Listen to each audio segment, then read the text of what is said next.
Welcome to My Hero 360, a community that features the voices of our heroes who bring awareness and advocacy for health conditions. This video was developed in partnership with the HypoPARAthyroidism Association. Previously on My Hero 360. But one of the things I distinctly remember them saying when they finally decided they were going to do a scan and an ultrasound was, don't worry, you're too young to have cancer. And sometimes you feel like a burden on society, and that's a whole nother issue that we have to deal with. There is no prescription drug that is available in America that gets there without a clinical trial. You've done a lot personally, to make treatments possible with your work on the clinical trials, but also with the work you have done with the HypoPARA Association. You are the associate director of the organization. It's a patient advocacy group that supports individuals with hypoparathyroidism. What drew you to the organization and how did you first get involved? So after many, many years of not really understanding my disease, and funnily enough, I actually was attending a thyroid cancer survivors conference when I found the organization. They were having a meeting down the hallway, and I stumbled into the room because at the thyroid cancer thing, they have 6 or 7 different sessions going on at one time. And so I was trying to find this other thyroid cancer session and stumbled into the HypoPARA room and sat down and started listening to the talk and thought, this sounds like my people. And wait a minute, what are they? And I ended up staying the whole day.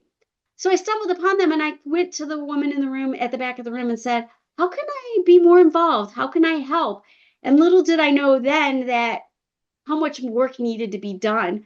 But just through volunteering a little bit in that first year, I realized there was no official pamphlet out there. There was a lot of education that needed to be done to the clinicians. And I learned so much about my disease in just 1 year of being a volunteer for the organization. And so then the next year I was like, well, maybe I want to get involved in the board. And then one thing led to another. And 2 years ago, I took a leap of faith. The organization was growing by leaps and bounds. And by that point, I was already in the trial and we knew the drug was the most likely coming to market. And so the organization was growing very quickly. And the board of directors at the time decided that they needed some people who actually worked for the organization, not just volunteered for the organization. And so Patty and I quit our full-time jobs and became the first 2 full-time employees for the organization.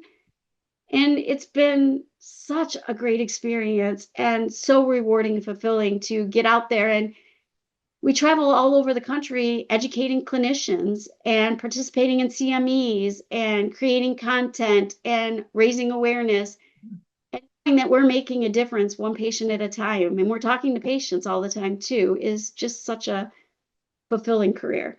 Yeah, that's amazing that you can parlay your personal experience and your previous work experience to do a job that really is making a difference for a lot of people. And I know a lot of the initiatives are aimed at the patients. Obviously, that's a very important group to focus on. What would you say are your biggest goals when it comes to what you offer to patients and then also what you offer to physicians? Well, we started out, the organization started out as a patient support group in 1994, which was the year I was diagnosed, oddly enough. But we always wanted to remain centered in that patient focus, patient first, patient education. What can we provide to them? But you cannot address the patient as a whole without making sure their providers have the education they need and that they understand the disease. And one of the big things that Patty and I have been working on in the 2 years since we have started working full-time for the organization is making sure that the patient voice is brought to the table in all kinds of situations. You can't talk about a new drug if the drug didn't bring the patient voice to the table. So we try to sit in as many new companies that come to the table. We try to be there from the beginning for them and make sure that they're including the patient voice, that they're looking at the data of how it affects the patient. We go to conferences, clinical conferences all the time and make sure patient voice is brought to the table. If a new CME is coming up, we want the patient voice to be a part of that CME.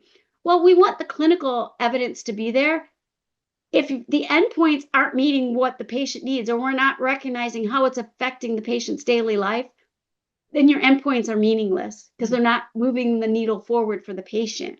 Yeah. And so I guess kind of from, the back end of that, while it may look like we do a lot of work on the clinician side, that work is in the end to make sure that it makes a difference for the patient. Absolutely. While still listening. And we also can't talk to the clinicians about what's important to the patient if we're not constantly talking to the patients to say, what is important to you? And now that we have a medication, how has that changed? Yeah. And would you say some of what you hope to achieve on the clinician side is improving the awareness of the condition and advancing, care that clinicians are able to provide to patients? Absolutely. We want to educate them. So the average clinician, what a lot of patients don't realize, they get frustrated quickly. We often hear that they fire endos quite frequently. But what they don't realize is the average endocrinologist only gets about one paragraph about HypoPARA in their schooling. And if they were graduated from school 10 years ago, 15 years ago, and they never saw a HypoPARA patient, because remember, we are rare. They may only see one in their lifetime, and you're it. Yeah. They don't know a lot, or they forgot that one paragraph. And I'm a little bit more forgiving. I'm like, they have all these other disease states that they need to be aware of. They need to know about adrenal insufficiency and diabetes and thyroid disease, and they can't know everything 100%. What is more important, what I often tell patients that I talk to is, you need a physician who is willing to listen to you and learn with you. They don't have to already have the knowledge on board. They're smart enough to figure out what they need to know. They just have to be willing to listen and not be dismissive. So if you can find a physician who's willing to listen, and they're willing to learn, don't fire them. Don't be so quick to fire them because they don't already have the knowledge, because they might be your best advocate. That's good advice to give to people, and to acknowledge the challenges that clinicians face in the way our health system is set up, and some of the challenges that they face. And so, I think you and the organization, providing education and awareness, and also just asking that physicians bring patients in and have it be a very collaborative relationship in terms of how their condition is managed is really important. What would you say you're looking forward to most in the coming months or year as it relates to your work with the HypoPARA Association? Oh my goodness, we have so many exciting things going on right now. But I think one of the biggest things that I'm excited for, and this is true not just for HypoPARA, but for a lot of rare diseases, especially when there's a genetic component, there's such a long diagnostic journey. When you're post-surgical, while your diagnostic journey may be longer than what you think it should be, it's generally not going to be years and years.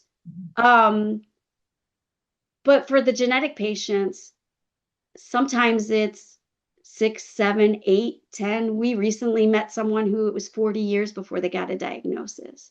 Wow.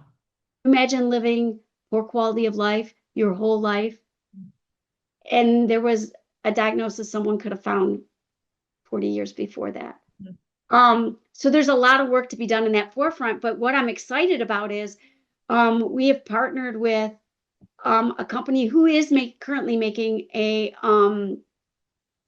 targeted therapy for genetic purposes, but they don't care just about that particular one genetic component. They care about the diagnostic journey overall and about our patient population overall.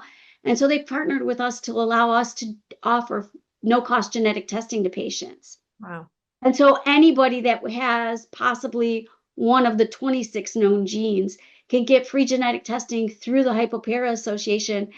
And building upon that, we've started doing what we call family genetic testing events. Mhm. And if you've already been diagnosed with one particular type of hypopara, we will help you get the genetic testing because sometimes a doctor is like, well, we don't need to test your mom, your dad, your brother, your sister, your aunt, your uncle, whoever, even though they may have been having symptoms and they were dismissing them as other things, but now they know you had the same symptoms and you got diagnosed with this rare disease.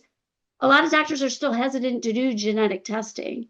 And so I'm excited about the genetic testing project because I want to see these people get a diagnosis sooner, get help sooner, maybe feel better, Mhm. maybe realize that they didn't have to live this way. Yeah. So I'm super excited about genetic testing.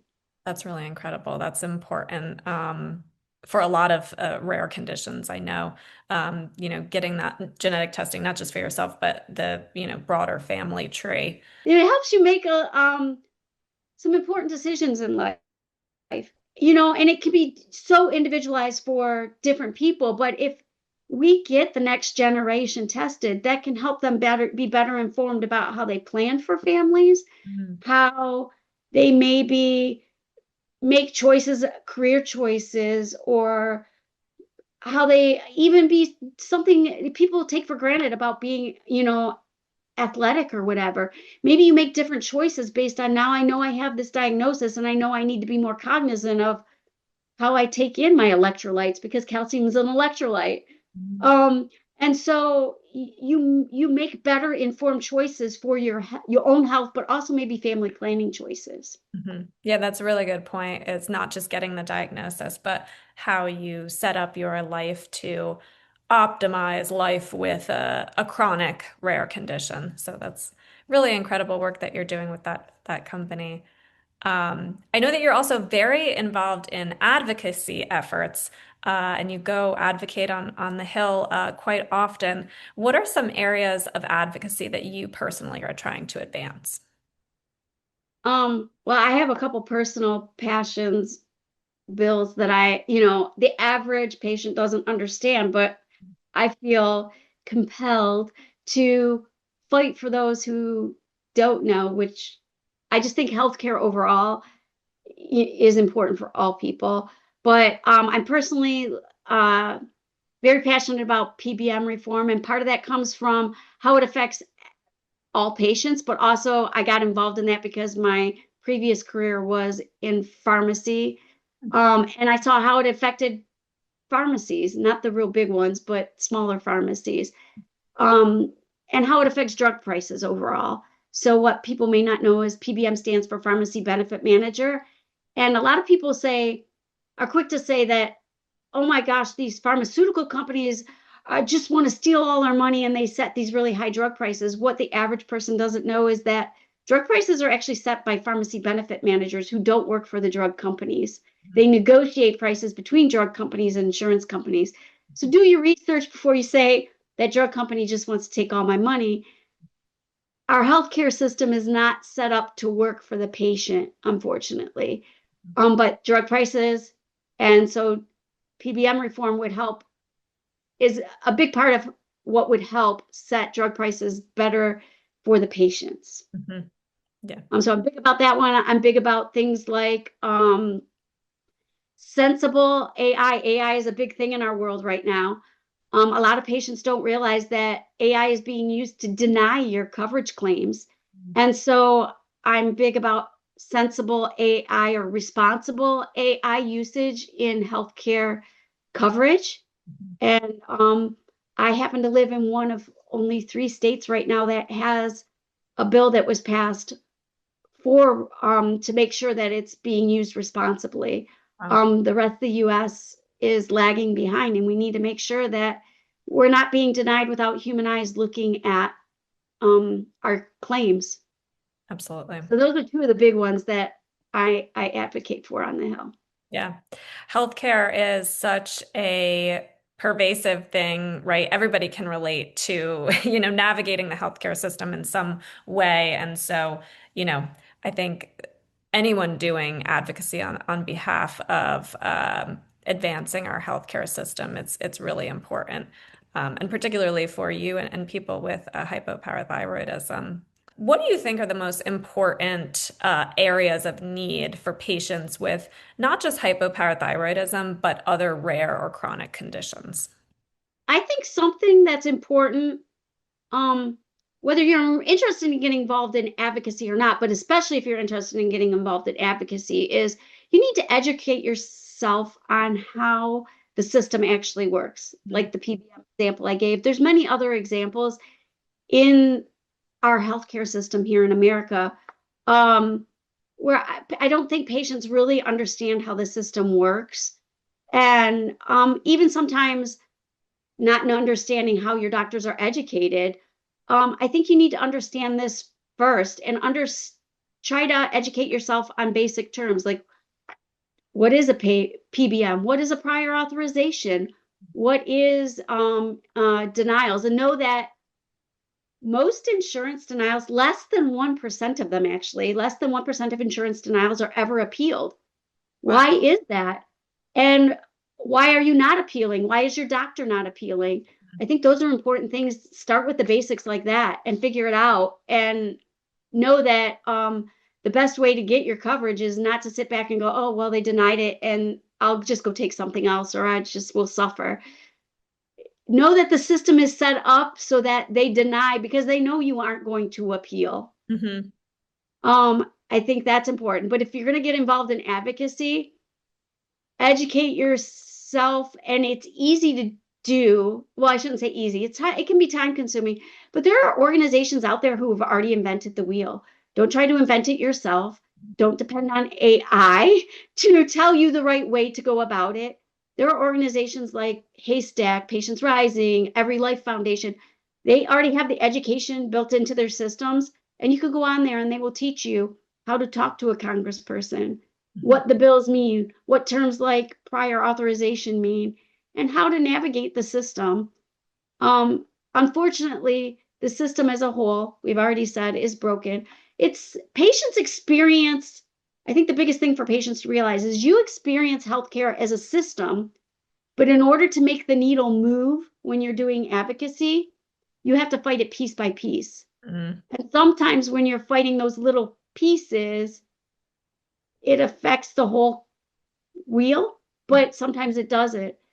And it doesn't seem like we're moving the needle fast enough because we're fighting little pieces. But that's the way the legislative system is set up, is in pieces and parts, not in a whole system. They don't look at the system as a whole. Yeah, I can imagine it becomes a little disheartening, right, when things don't move quickly. It is a little bit like pushing the boulder up the hill, right? But it's important. Yes, definitely. It's important that you and many other people and some of those organizations you mentioned are doing that work because that's the only way we're going to get anything to change, right? Is just to keep That's advocating. right. You can't give up, just like the insurance denials. You can't give up just because we're denied. Yeah. And I learned when I tried to get my medication approved, that even a final denial is not necessarily a final denial. Mm, Don't give up.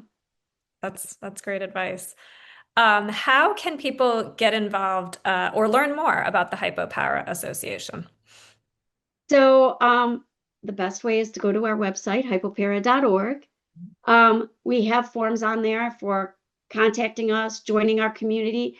Joining our community currently would get you our quarterly newsletter, and will also get you on our e-blast list, which if there's an important scientific article, clinical trial, a new clinical trial starting, we send out e-blasts about those types of things.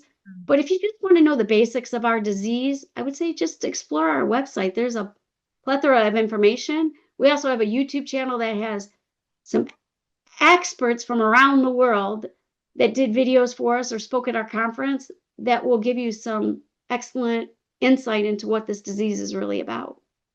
That's awesome. That's great. Michele, we like to conclude our My Hero 360 interviews by asking the same question of everyone. What would you tell your younger self knowing what you know now? Um, I would say it's in your best interest to become an expert in your own disease. And don't be afraid to come to your doctor with knowledge. Like I said earlier, our doctors, again, because of the system they're in, they work within the system they're in, and they have less than 15 minutes to see every patient in order to pay their bills. It's just, a fact of the system. And so they don't always know everything they need to know. So if you come prepared with the knowledge and present it in a friendly manner and say, hey, I found this one pager, don't overwhelm them with a book this big. But if you come with a one pager and says, this is the information I have about the disease, and I seem to be having these symptoms here, that's a great way to start the conversation. I will also tell the patients, if I knew more when I was younger, and I wish I knew to say to my doctor, you can't just come in and say, I'm tired all the time. Because tired all the time is the signal for 10,000 different diseases. Come to them with specifics. And sometimes that means maybe journal for a couple of weeks before you come to your appointment. Because we all know you make that appointment, it's not for weeks away, sometimes months away. So record of, every day at 3 o'clock, I feel like this. Or, I can't perform my daily activities like grocery shopping. Or if you have specific examples, that's something they can do something with. Right. Just saying I'm tired all the time, you're less likely to get their buy-in. So just become an expert in your own health and come with details. Yeah. I wish I would have done it sooner. Maybe I would have understood my disease sooner. Yeah, that's really, really salient advice. And you're the best person to advocate for yourself, right? You live in your body all day Always. long. And yeah. This is so important because you are the expert in your body and your disease. Nobody can tell you what you're feeling besides you. And that's important to remember. They are an expert in scientific evidence. You are an expert in your body. Can't say anymore. Yep, that's so true. Well, Michele, thank you so much for sharing your lived experience with My Hero 360. Your work with the HypoPARA Association and your advocacy efforts are so admirable and so important for the advancement of resources and research for this patient population that you understand on a very personal level. So thank you again. We appreciate all the insights you've shared. Well, thank you for having me and for helping us spread awareness about our disease. Absolutely.